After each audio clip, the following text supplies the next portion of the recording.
Irmãs e irmãos, vivemos um momento muito especial, onde o nosso querido Papa Francisco fez sua trajetória terrena entre nós e alcançou uma dignidade espiritual além do normal.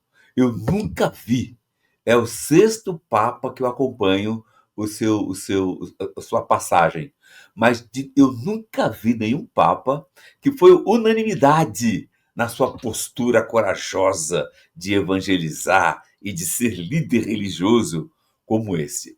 Pessoas de todas as religiões do mundo vieram com muita simpatia agradecer ao Papa Francisco por ele ser como ele foi. De modo que estamos muito felizes em saber que ele cumpriu sua missão. Lógico, todos nós gostaríamos que ele ficasse conosco eternamente, mas no projeto de Deus, todos nós temos nossos limites e nós compreendemos com muita tranquilidade esse projeto de Deus. Portanto, hoje estamos aqui trabalhando uma temática muito especial, não é isso? A temática é o perfil do futuro Papa e a espiritualidade. Será que a postura espiritual do Papa vai revelar o seu perfil? A exemplo do Papa Francisco? Para conversar conosco, estamos hoje aqui com o Dom Samuel. É um dos bispos, é um dos últimos bispos que o Papa Francisco, um dos últimos padres que o Papa Francisco escolheu para bispo. Para nossa alegria, é brasileiro, é afrodescendente, é afro-brasileiro e é bispo auxiliar de Manaus. Irmão, se apresenta para nós aí, irmão. Boa tarde, paz e bem a todos os nossos irmãos e irmãs. Estou aqui já há 2 meses, né? Sou franciscano da Ordem dos Frades Menores, pertencendo à província franciscana Imaculada Conceição, junto com o Frei Davi. Trabalhava antes na cidade de Rodeio, no noviciado, quando fui, então, nomeado pelo Papa Francisco como bispo auxiliar da Arquidiocese aqui de Manaus. Fui ordenado no dia 1º de fevereiro em Rodeio e apresentado aqui na Diocese no dia 9 de fevereiro, onde começou o meu trabalho junto com os outros 2 bispos auxiliares, Dom Hudson, Dom Zenilton e o Dom Leonardo, que é o nosso cardeal arcebispo de metropolitano aqui de Manaus. Dom Samuel, inclusive, alguns comentaristas, alguns vaticanistas, alguns especialistas em Vaticano, dizem que o nosso querido Dom Leonardo, cardeal de Manaus, considerando que eles querem um Papa que tem um período curto de papado, e ele já está com 74 anos, se eu não me engano, né? Me falaram que ele é um candidato que está caindo do coração de grandes número de cardeais. Como é que você está vendo isso? É uma probabilidade, né? Por ser o cardeal da Amazônia, ligado a essa causa da defesa da casa comum, da natureza, pelo espírito franciscano, um homem muito aberto ao diálogo, coordenando uma igreja que está muito pautada por essa experiência da proximidade com os mais necessitados. Aqui em Manaus, né, tem muitos refugiados da Venezuela, do Haiti. Então, existem várias pastorais aqui dando atenção a essas demandas que vão surgindo, né? Por ser um homem de diálogo, então é uma probabilidade. Ótimo, olha só, seria para nós uma tremenda alegria ter o Dom Leonardo como um novo Papa, né? A gente não custa nada sonhar, né? É um direito nosso de sonhar. Como Sim. você sabe, o tema. Oi? Quer falar? Não, estou dizendo, sonhar faz parte, né? É isso que motiva as esperanças das pessoas, os sonhos, as perspectivas, né? Mesmo diante de tantas dificuldades, a gente sempre sonha com algo melhor, né? Exatamente. Dom Samuel, então você foi um dos últimos padres escolhido pelo Papa Francisco para a função de bispo da igreja no mundo e você foi destacado para ser auxiliar de Manaus. Aí em Manaus, qual é a população indígena aproximadamente e qual é a população afro-brasileira aproximadamente? Olha, a população aqui de Manaus está em torno de 2 milhões e 300 mil habitantes, né? Desses 2 milhões, creio que quase que a metade, porque muitas pessoas são descendentes, né? Com 50% são de raiz indígena, né? E uns 30% de matriz africana, né? Interessantíssimo, né? Então, 80% são afro-indígenas, afro-brasileiros indígenas. Isso é muito bonito, ou seja, então você está com a diocese, que é uma diocese que você, Dom Leonardo, e os demais dois bispos auxiliares, estão com a diocese que é fortemente o rosto do Brasil e é fortemente o rosto dos preferidos do Papa Francisco. O Papa Francisco teve um carinho especial pelos indígenas do mundo inteiro e do Brasil em especial. E o Papa Francisco falou várias vezes sobre o racismo no Brasil, falta de oportunidade do povo negro e a forte solidariedade dele aos nossos irmãos africanos que, saindo da África, iam para Lampedusa e outras regiões da Europa em busca de direitos. Ora, a Europa explorou, colonizou, sugou a África, de modo que o Papa Francisco via no retorno dos africanos à Europa como uma maneira de buscar um débito que a Europa tem com a África. Como você vê isso? De forma muito justa, né? Porque os europeus, no momento de crise, migraram para a América Latina, migraram para a África, se apropriaram dos bens, das riquezas, fizeram a Europa ser um continente de muitas riquezas e prosperidade à custa de todas as riquezas que foram sendo tiradas durante anos e anos, tanto da África como do continente latino-americano. É uma questão de justiça, de nesse momento em que há essa grande necessidade humanitária por causa das guerras, por causa das mudanças climáticas, né, a fome, a seca, de acolher esses irmãos nas estruturas na Europa, que também precisa de mão de obra, né? E que tem grande perspectiva de emprego, que poderia dar qualidade de vida para essas pessoas, né? Isso é muito direto, é muito concreto e é quase com a mão lavando a outra. Dom Samuel, veja só, o nosso tema de hoje é o perfil do futuro Papa e a espiritualidade. Como é que esse tema cai no seu coração?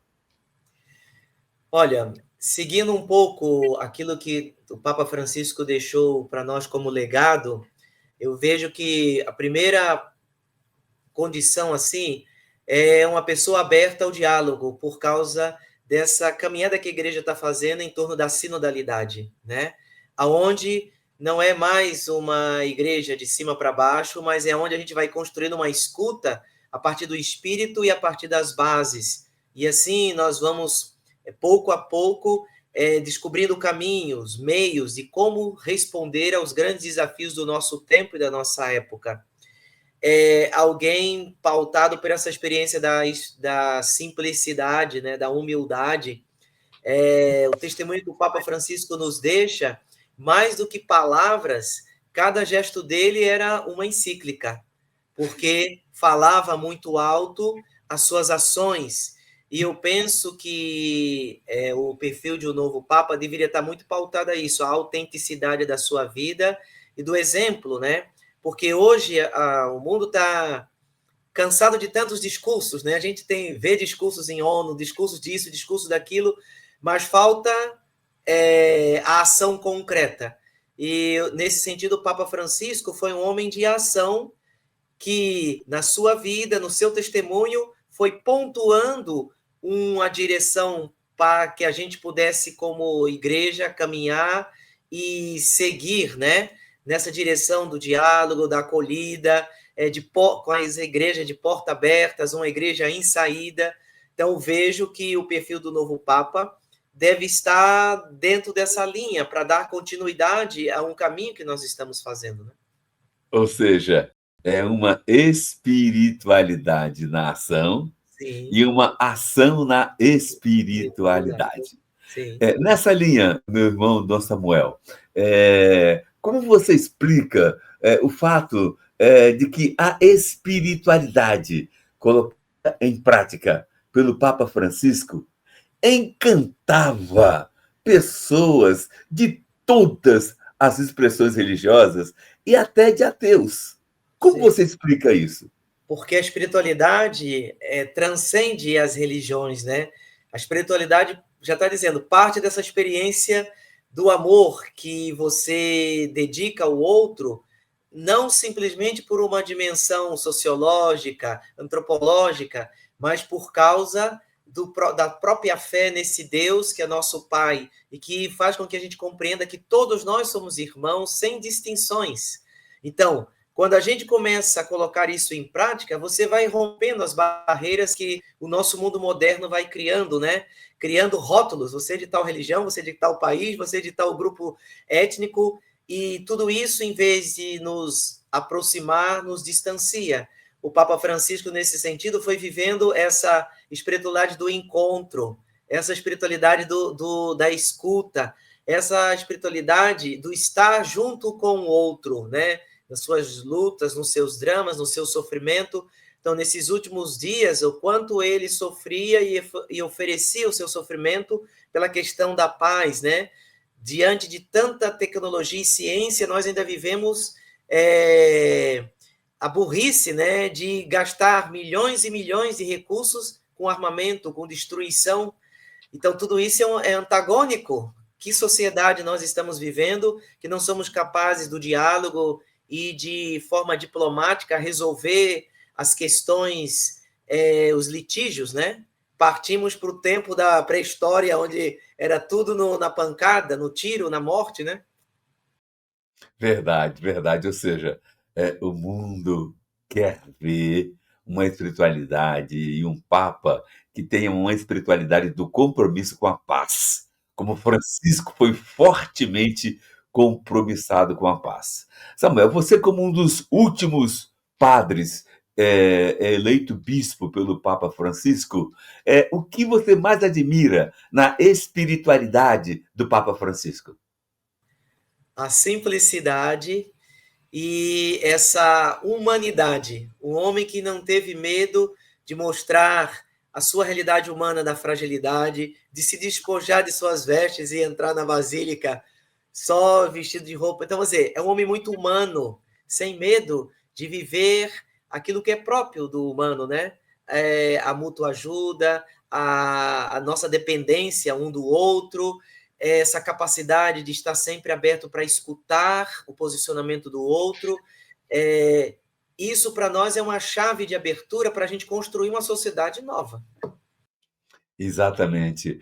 Você lembra daquela ocasião em que uma criança chorando foi ao encontro do Papa Francisco, falando que o pai dele havia morrido e o pai dele era ateu. Ele estava preocupado se o pai ia ou não para o céu. E o Papa Francisco respondeu de um jeito humano, de um jeito carinhoso, de um jeito confortável. Que espiritualidade estava ali alimentando o Papa Francisco para dar uma resposta tão humana e tão, assim, tão leve e tão confortável como aquela?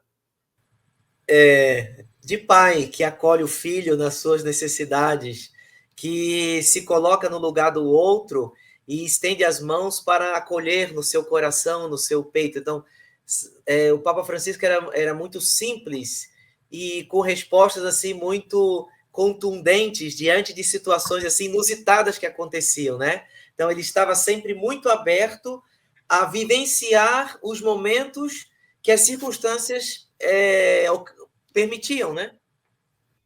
Exatamente, muito bonito. Olha só, o Papa Francisco, Dom Samuel, você tem consciência disso? Ele era muito incomodado com a falta de compromisso dos sistemas políticos, tanto o comunismo como o capitalismo, falta de compromisso com os pobres. Então, o Papa Francisco convocou jovens do mundo inteiro formados em economia, com a intuição de tentar motivar esses jovens criarem um bloco positivo de pensamento e fazer surgir um novo sistema político no mundo, que não fosse nem comunismo, nem comunista e nem capitalista. ele então deu o nome a isso de Economia de Francisco.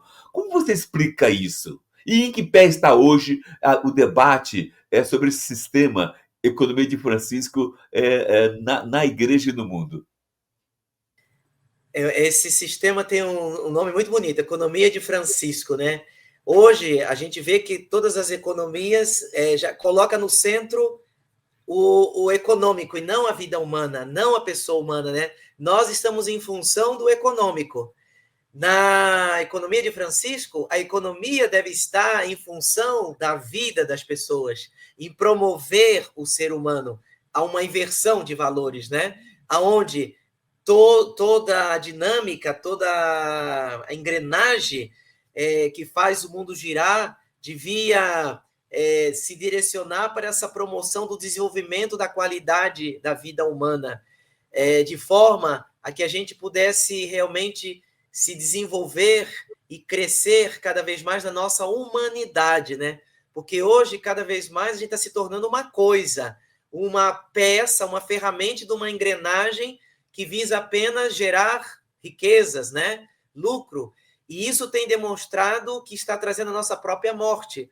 Você vê a poluição, a destruição, os desmatamentos, toda uma engrenagem de morte, que quanto mais riqueza gera, mais a gente vê o sofrimento humano, porque nos países mais ricos, que se suponha que a qualidade de vida era maravilhosa, há pobreza, há miséria, há violência. Então, vamos dizer, está comprovado que você desenvolver economicamente não significa automaticamente desenvolver humanamente a qualidade de vida.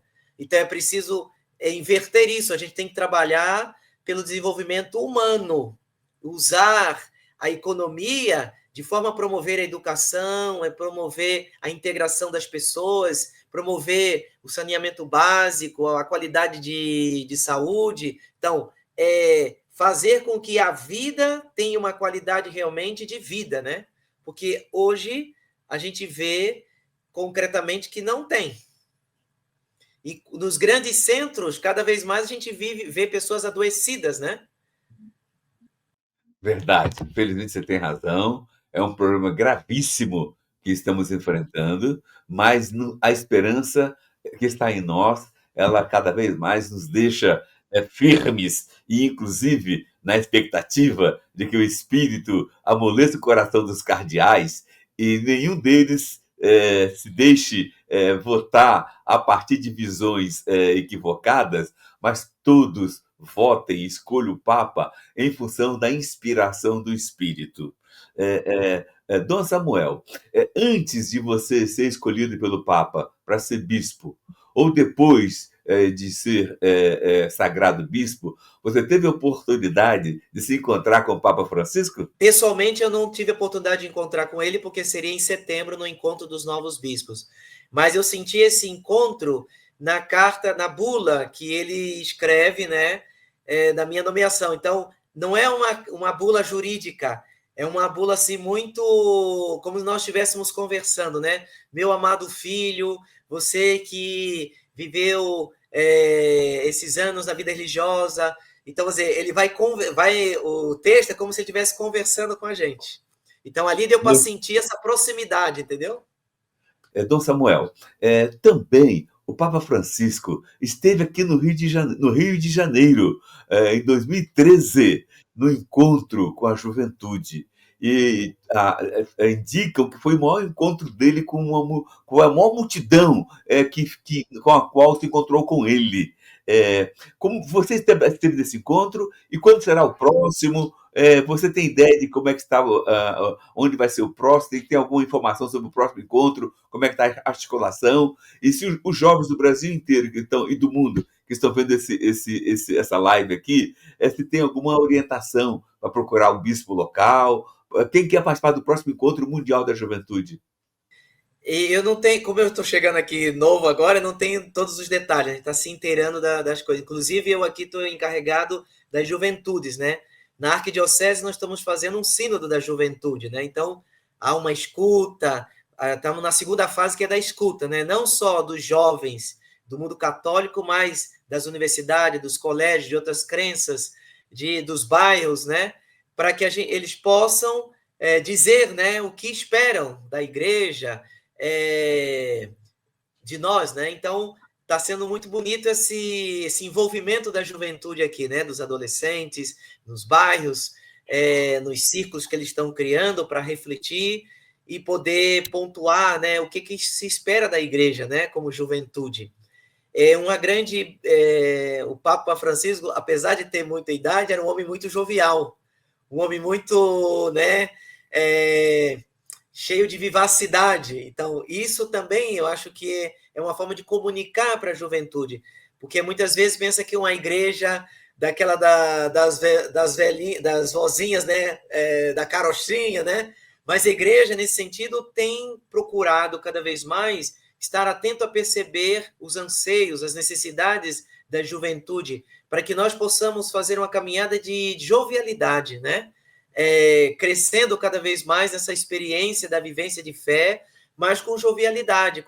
Muitas vezes a gente percebe nas igrejas evangélicas, né, o quantos jovens ela tem, porque tem dinamismo, tem a questão da música, da vivacidade. Então, nós também precisamos aprender e escutando, né, dos jovens, de forma geral, o que espera da gente como igreja, né, como caminhada de povo de fé, né? Muito bom. Olha só, meu irmão, Dom Samuel, com certeza você, com certeza eu, queremos que o Dom Leonardo seja o grande escolhido para servir a igreja alguns anos como o Papa, quem sabe, Papa Francisco II. Tá, esquecendo Dom Leonardo, que é o que está em nosso coração, quais outros 3 nomes dos cardeais que você acha que tem possibilidade? Que você acha que tem possibilidade? Olha, eu não saberia te dizer, sabe por quê? Eu penso assim, se existe muitas especulações, né? Fulano, ciclano, ciclano. Eu gosto de pensar como São Francisco de Assis, que, vamos dizer, Deus é que conduz a igreja, né? E acima de todas as especulações e interesses, ele vai nos suscitar aquele que for o melhor para o momento que a gente precisa. Eu creio plenamente que é o Espírito Santo que escolhe, né? Que nomeia, que indica. Então, eu pessoalmente não estou tendo preocupação em vai ser fulano, cicrano. Eu estou sintonizando que se faça a vontade de Deus, né?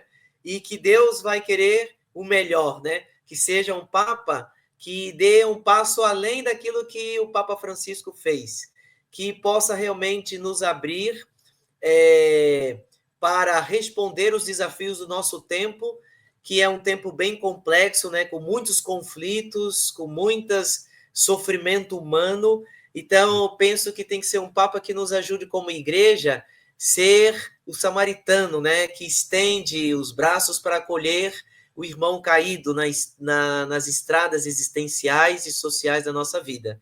Então, eu te diria isso, porque realmente não tenho me preocupado com nomes. Entendi. Você foi bem diplomata, hein? Já pode se candidatar para. Se Não, mas prepare. realmente, as pessoas falam, não, nem fixo assim, sabe? Eu estou realmente, eu estou rezando e confiando. Deus vai nos conduzir para que seja o melhor pastor. Entendi. Dom Samuel, olha só. Papa Francisco, ele era jesuíta. E ele era encantado pela vida de São Francisco de Assis. Quando ele escolheu o nome Francisco, alguns jesuítas amigos meus falaram que ele escolheu o nome Francisco por causa de São Francisco Xavier, que é um santo jesuíta. Depois que descobriram que o motivo não foi São Francisco Xavier, mas foi São Francisco de Assis. Como você explica esse encantamento do Papa Francisco com o nosso querido São Francisco de Assis, nosso fundador, e ao mesmo tempo você fala depois sua rede social, que estamos concluindo o nosso tempo, e da sua despedida também. Eu vejo, vamos dizer, São Francisco de Assis é o santo dos pobres, é o santo da simplicidade, é o santo do povo, nesse sentido, que harmoniza a vida, integrando, né, ao Cântico das Criaturas. Então, o Papa Francisco se inspira nele, nesse sentido, escolhendo o nome dele, para que, na inspiração do nome, pudesse fazer todo o seu projeto de vida como Papa, né, na sua evangelização. E em tudo ele se mostra um verdadeiro Francisco. O Papa dos pobres, o Papa da acolhida, o Papa da simplicidade, o Papa da pobreza, o Papa que quebra paradigmas e estruturas de poder, né, vivendo a simplicidade. Então, ele encarnou muito bem o nome que ele assumiu como projeto de vida. Entendi. Olha, com certeza você tem uma rede social, você quer colocar sua rede social, fazer sua mensagem final para o povo, em seguida eu vou fazer uma oração, conclusiva. Sim. Então eu tenho o Facebook, né? E o Instagram é Tutageno, que é o nome em Quimbundo, né?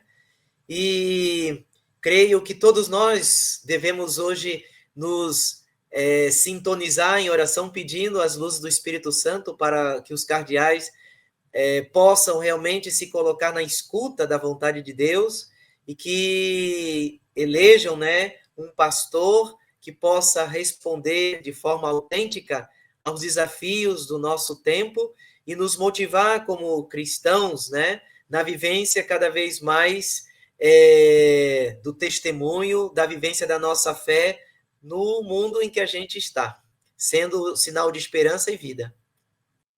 Muito bom. Senhor Deus, nós te agradecemos por todos os benefícios que tem feito à humanidade através do Papa Francisco e da ação de cada um de nós que somos seguidores do fazer de Jesus, inspirado e tematizado na vida do Papa Francisco. Senhor Jesus, por várias vezes o Papa Francisco condenou a discriminação, a perseguição ao povo negro, a matança de pessoas negras. Quando George Floyd foi assassinado, torturado nos Estados Unidos, o Papa Francisco foi muito corajoso em denunciar a tortura contra o povo negro que acontece nos Estados Unidos, no Brasil e em várias partes do mundo. Senhor Deus, dê a todos nós, brancos e negros, cristãos e não cristãos, esse compromisso também de lutar por um mundo melhor. E especialmente, Pai querido, a ação civil pública por danos coletivos que a Educafro acaba de abrir contra o shopping Higienópolis, aqui de São Paulo, que é um dos shoppings mais chiques do mundo, que já praticou 5 atos de racismo contra pessoas negras nos últimos dias, que essa ação civil pública por danos coletivos à comunidade negra caia na mão de um juiz justo, honesto e sincero e dê ganho de causa ao povo afro-brasileiro.